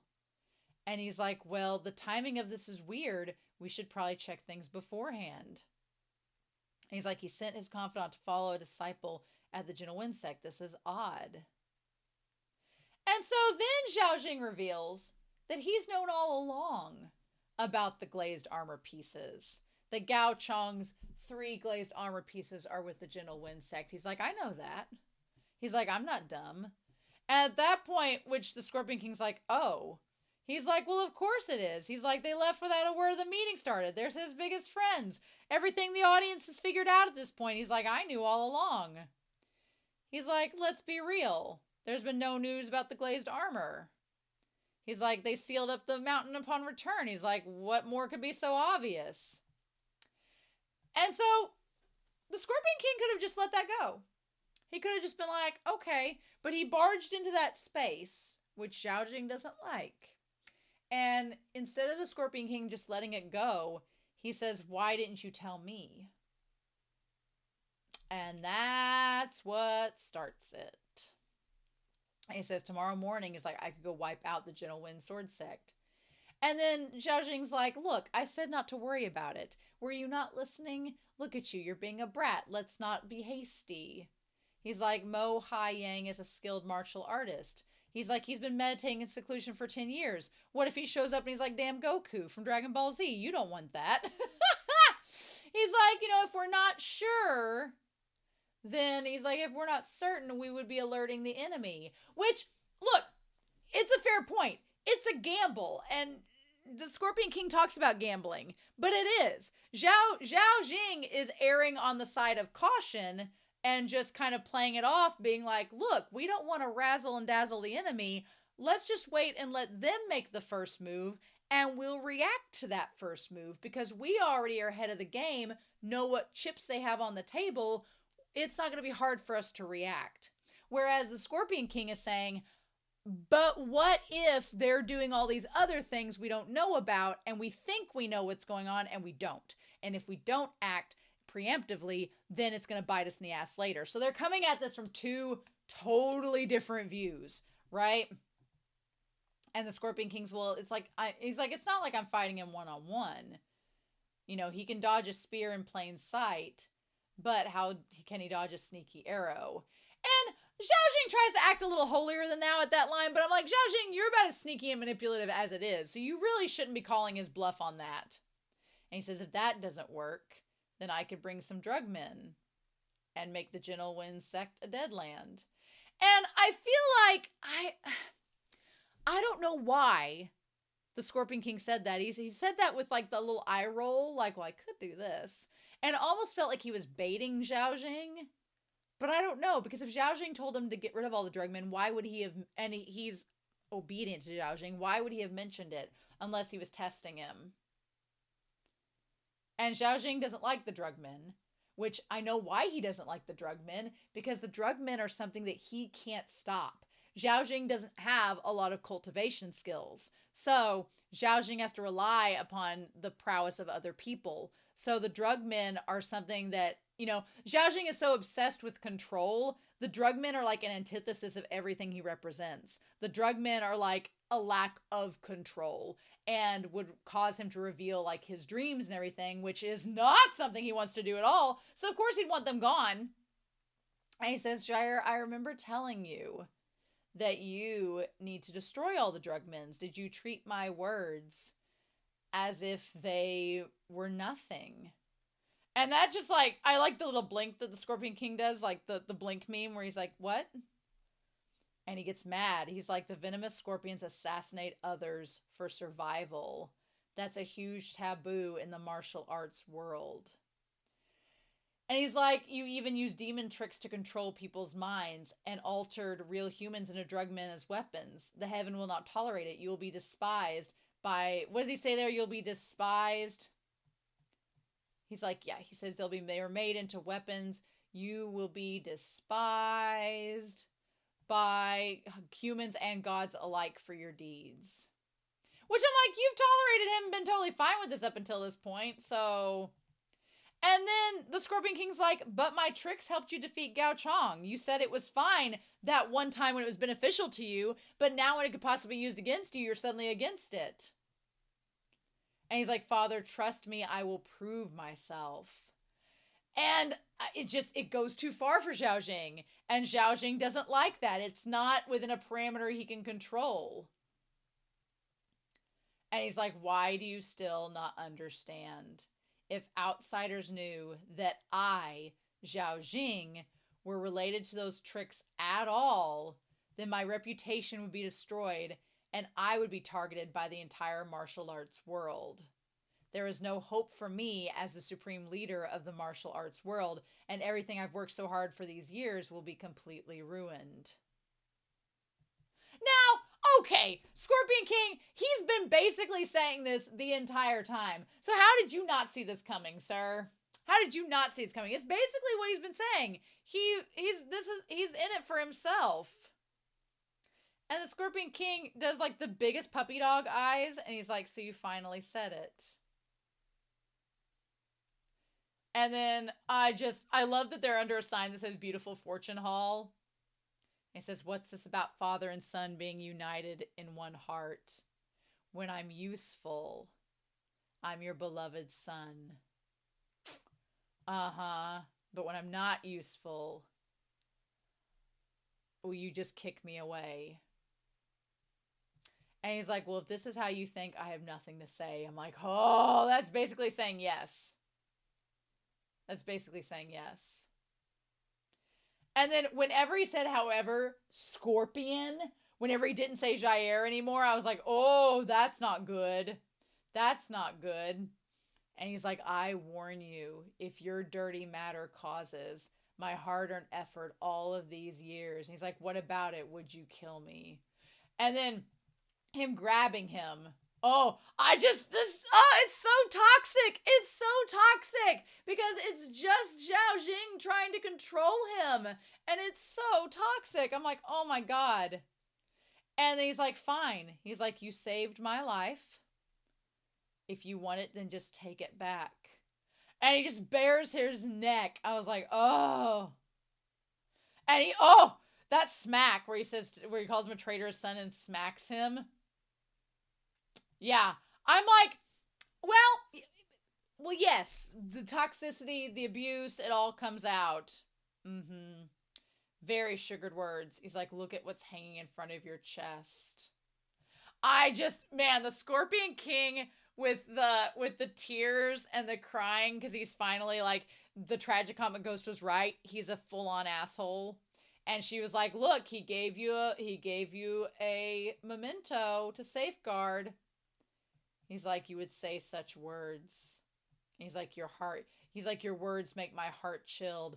I'm like, he is just so toxic, putting that verbal abuse back on the Scorpion King and trying to just say, like, it's your fault. Why are you like this? Why am I having to do everything? Oh, I don't like seeing the Scorpion King cry. It's so sad. And when he tells him to scram, like, that's basically Don Mai get out, and that's not good. I'm like, why would you do that? And so when he cracks his neck, I was like, oh no, it's not good anymore. And he says, I, Scorpion, am actually a gambler too. Ooh, that's not good. That's not good. I don't know. I'm like, Zhao Jing, do you realize what's happened? Uh-oh. Anyway, so Sao Weining standing outside looking in the rain, I think he knows. I think he knows what's up. And I feel bad because I feel like Guzhong, she wants to say that she's related to the Ghost Valley, but she's afraid that he's going to reject her because she likes him. And I want them to have a happy ending. I want Guzhong and Sao Weining to have a happy ending. I think they might. I think they will. But I think they're going to go through hell these next 2 episodes, or however many episodes, next few, because I think it's going to come out that she's part of the Ghost Valley, and then Sao Weining's going to have to grab her off the cliff and be like, it's fine. Mm-hmm. Ugh. And I like that he's like, look, I know that your dad and his man friend are fine. And she's like, didn't you tell my master and Zhao Zhu's names to anyone? Did you do that? And he's like, no. It seems like trouble in paradise, and I don't want that for them. So when Keshin gives Changling some liquor, and then Changling's like, it's spicy. Which is a cute, adorable way of talking about the liquor as being spicy. That's so sweet. And then she's like, you're being mean, giving my disciple liquor. And when Keshin's like, what? He's like, it's custom to play pranks on people. So then they basically say the shaman's been delayed for a few days, and he should get there by New Year's, which is a little concerning that it's taking that long. And then Ye Bai sends him this note that says, eliminate all ghosts, cleanse the mountains and rivers. Now, I feel like what he's saying is hinting that the ghosts are all headed up the mountains and rivers. And there's the seal that they each had a piece, Uncle Gao and Elder Ye, when they came. Uh-huh. And he's like, can't we go to the conference? Because they're going to be attacking the ghosts. And Zhou Jishu looks over to Wen Keshing being like, are we going? Because that seems like it's going to out us. I don't get good vibes from that. What I do get good vibes from, while they're waiting on this shaman and figuring out if they're going to the Heroes Conference or not, even though it seems like all the ghosts are going to be there, you know, we go to this scene where old one-armed, was Shoujishu having issues with his arm in the restaurant? Was he doing that in the restaurant? Was his shoulder still dislocated? Was that a thing? I feel like I guess his arm was in a sling in the restaurant. I didn't even notice. He's sitting there grinding. as slow as he possibly can, grinding and grinding until when Keshin comes to help him grind some more. There's so much innuendo that I'm like, they just got away with so much in this episode. They got away with so much. So much. It's kind of amazing how much they got away with. I'm kind of in awe. And then he's like, why aren't you resting? And he's like, well, I can ground this drunk dream into powder and use it as medicine. And he's like, and all the other medicine was old, so I've decided to make some new ones. And when he's like, I'll help you, I thought it was going to be like Ghost, where he's going to be like Patrick Swayze and come around Jojishu and like grab a hold of the grinding wheel from behind him and be like, I'll help you do this. I was like, I was ready for it, but that would be too much. That would be too much. That's too much for the censors. They've let us get away with enough already. Let's not get ahead of ourselves. But then he sprinkles like the herbs into his hair and stuff. Their flirting is so cute. I love it. And he's like, if you dare to hide anything from me again and make arbitrary decisions, he's like, I'll slap and whip you. And then he pinches him there. And he's like, oh, well, I guess then we'll just have to fight then, won't we? So, anyway, when Keshing says, he's like, the martial arts world's righteousness, are they going to be the ones to eliminate the Ghost Valley? He's like, well, let them, I guess. He's like, let those evil demons die earlier, and then it'll only be good to the world. And then when Keshing's like, or Shoji, she's like, well, then why are you worrying? And he's like, well, how long can I deceive Changling? Because eventually he's going to figure it out. And he's like, we can only continue to deceive him for now. We're grasshoppers on the same rope. Neither can get rid of the other. It's just, when he said my mighty valley chief win, my mighty valley chief win, Jojishu, ahem. And when Keshing was like, you just said who's such a vicious and ruthless person, becomes so sentimental. He even feels guilty for deceiving a child. When Keshing does not know what to do with this. When Keshing's like, I don't know what to do with this flirtiness. That should be my job.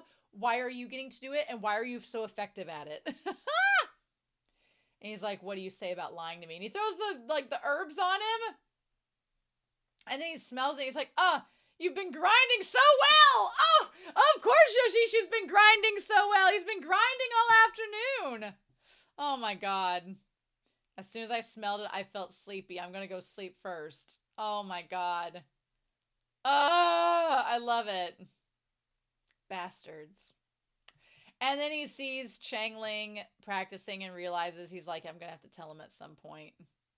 And his only dream is just to be a human again and be able to be with Jojishu and not have to worry about all this ghost business.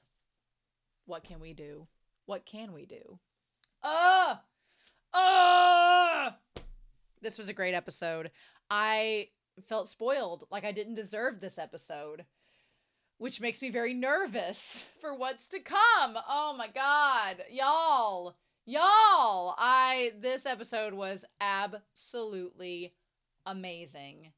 And now I have to wait for the comments before I watch episode 28. That's all. That's all. Anyway, I'm excited to hear your comments down below. I hope y'all have a wonderful week. Please stay safe, take care, and yeah, I'll be back very soon with more Word of Honor.